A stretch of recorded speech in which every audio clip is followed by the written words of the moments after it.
à-bas-le-ciel. Ted Carr, you're born rich. You're like Bruce Wayne. I get it. But you know, whatever respect we've got for Bruce Wayne, how would you feel about Bruce Wayne if he chose to live like Ted Carr? Why would we respect anyone who lives like Ted Carr? Nobody celebrates Bruce Wayne because he's born rich. The reason why Bruce Wayne is a major cultural icon is because he did something with his money to change the world. But I mean, Ted Carr, so you've been living in Thailand for all these years, which you boast about. Why? For the sake of your personal joy, your personal lifestyle, what have you. Man, I'm not even going to, you know, on some level, Ted Carr, you've never mentioned it on your channel. I scrolled through YouTube videos. I tried to find any video mentioning political reality or social reality in Thailand. Anything. Poverty, politics. This has been an incredibly tumultuous time in Thailand's politics. Just the last couple of years. The last couple of years when your life has had a lot to do with Thailand. Your advice that we should not just think only about our own joy, our own self-indulgence, but that we should only think about it short-term this way. What about becoming a medical doctor? What about any discipline like that takes years and years of hard work and study? Maybe punishing, maybe miserable to go through. But it's for the sake of the discipline. It's for the sake of let's just leave it simple. It's for the sake of making the world a better place. It's hard work. It's hours and hours and hours sitting at a desk. Thankless task. And you can't control the outcomes. I want you, whoever the fuck you are watching this video, to not think about your happiness and to not think about the moment. I want you to think about the politics of the decade and the politics of the century and the politics of the millennium. I want you to think long term. I want you to think about not just yourself and your family, but thousands of people and millions of people. And I want you to think about hundreds of years from now.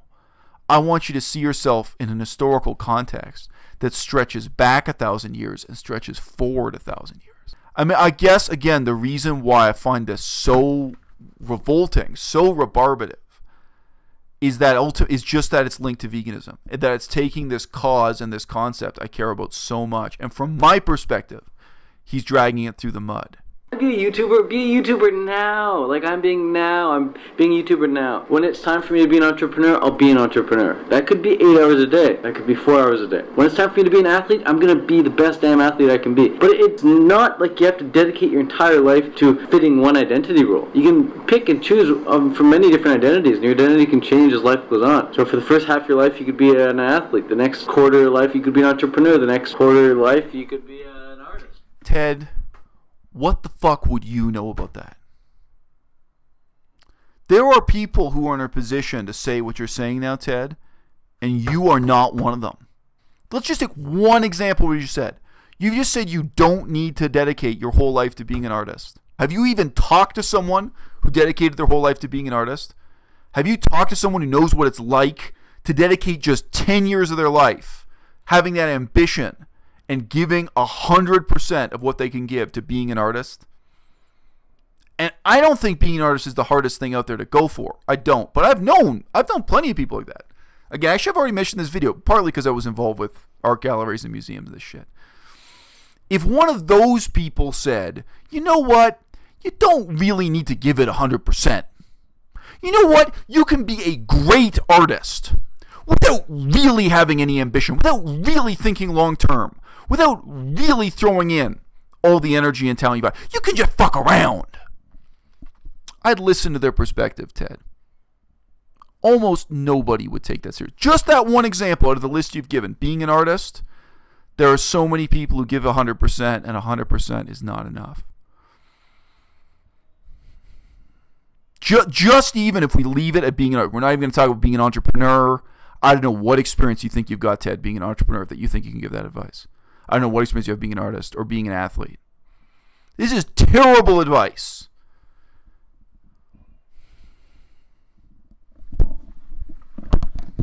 And you know, I think the truth is, if I was talking to someone whose ambition was to be an artist or an entrepreneur or an athlete, I would say it's great that you've got that ambition, and it's great if you can give it 100%. But I want you to also have the ambition to make the world a better place. And may or may not be through veganism, may or may not be through politics, may or may not be through humanitarian work or charity. If there's anything I would say should go above and beyond the 100%, it's caring about political reality. It's caring about social reality. If you live in Thailand, you should care about social problems in Thailand. If you live in New York City, you should care about political and social problems in New York City. It's not just a Thai thing. You should not live in a bubble created for your self-gratification. I would say even if you feel you're an artist and you're putting 100% of your time into your craft as a painter, as a sculptor, or any of these other examples, I think if there's one thing you should try to make time for, it's exactly for having moral ambitions. It's for being a morally good person, a morally responsible person, above and beyond. When you feel you can't give any more to your art, find it in you to have that the same moral ambition I had. The moral ambition I had to try to make Laos a better place, to make Cambodia a better place. And when I was back in Canada, I threw myself into learning Korean, Ojibwe, and First Nations politics and so on. That's what I would ask of you. But I completely respect the fact that a lot of people don't have it in them to give.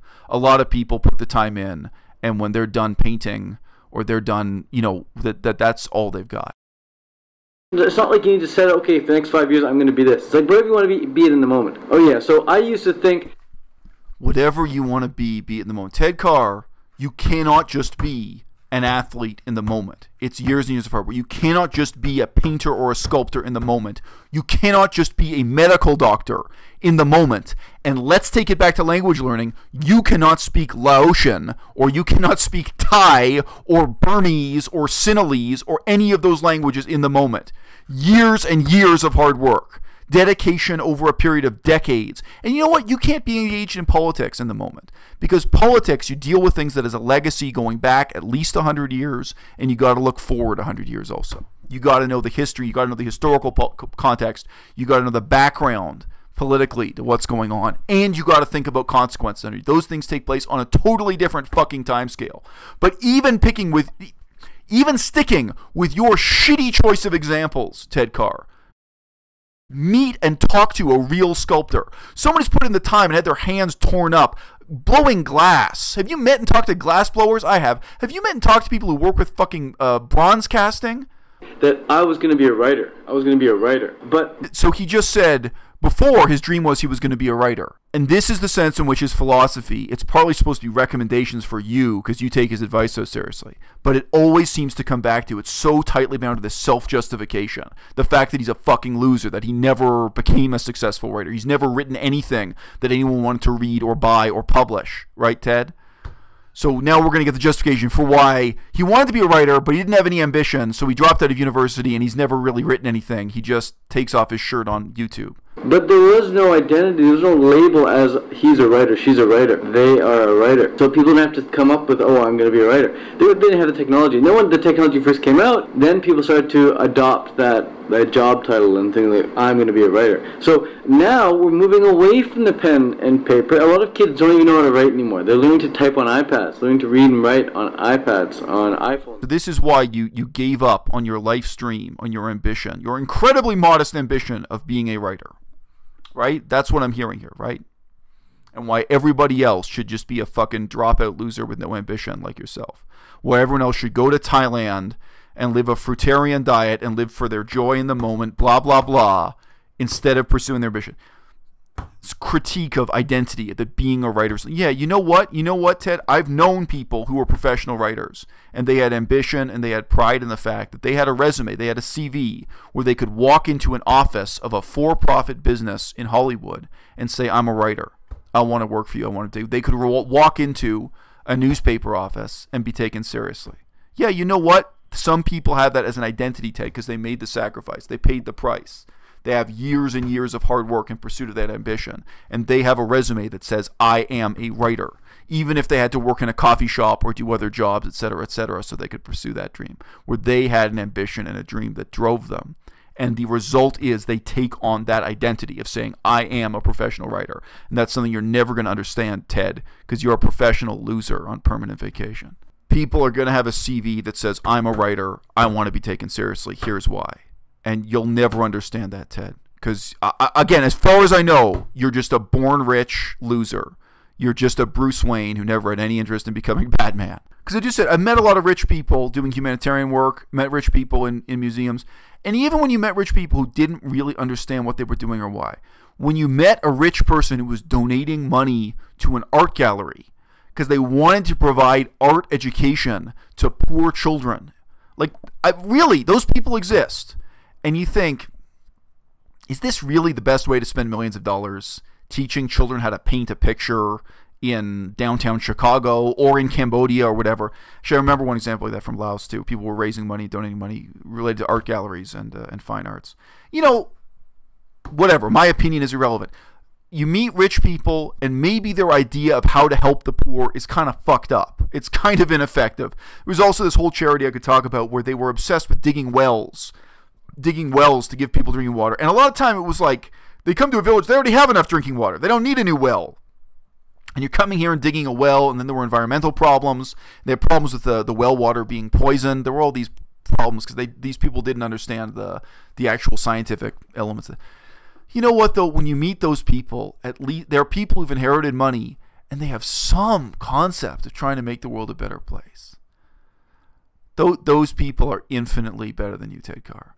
You're making the world a worse place, and you're trying to pull others in to your fucking pathetic downward spiral of self-justification for why you've never even bothered making the world a better place. The state I'm in right now, I'm totally just content. I feel normal. Normally you feel that you've got to kind of just slip up and go back to cooked food to feel. The topic of this video is discovering your life calling and career.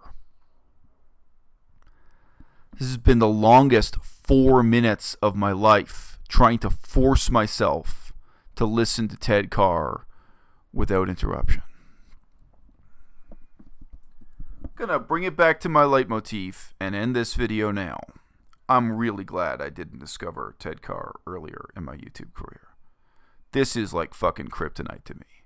This is like the antithesis of everything I believe in and care about, man.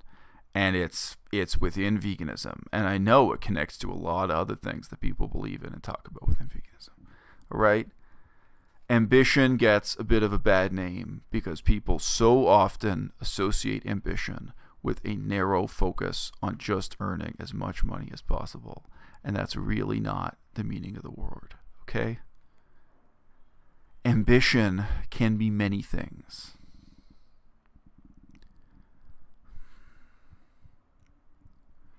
Whatever your moral aspirations are in life, whatever your moral code may be, it is meaningless without ambition.